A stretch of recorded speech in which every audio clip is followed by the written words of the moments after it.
Gerta dhe Rozana kishin një debat të ashpër gjatë prajmit të mbrëmshëm në Big Brother VIP Albania, pasi moderatorja ju drejtua Rozanës me shprehjen: "O e bia e Ferdinandit." Ky moment nuk u prit mirë nga Rozana, e cila shpërtheu në reagim duke i kujtuar Gertës se babai i saj ishte i ndjerë dhe se nuk ishte i pranishëm në Big Brother.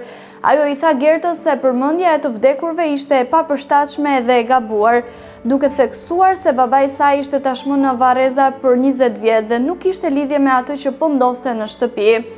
Gerta u përpoq ta mbrojë qëndrimin e saj, duke thënë se ajo thjesht po e quante Rozanën si të bijën e babait të saj, pa pasur ndonjë qëllim negativ. Rozana reagoi me ironi duke e pyetur Gertën se cilit babai i përkiste dhe e quajti gënjeshtare kalibri, duke theksuar se ajo kishte përdorur emra dhe shpifje të ndryshme për ta fyer dhe për ta bërë atë të duket e pamoralshme. Ajo i tha Gertës që të mos përmendte më emrat të vdekurve, sepse kjo ishte një sjellje e turpshme. Në këtë moment, Laerti ndërhyri duke përpjekur të qetësojë situatën, duke i thënë Gertës që të mos shpifte dhe të ndalonte me akuza të pabaza. Megjithatë, tensioni vazhdoi mes Gertës dhe Rozanës, duke bërë që debatet të bëheshin gjithnjë e më të ashpra.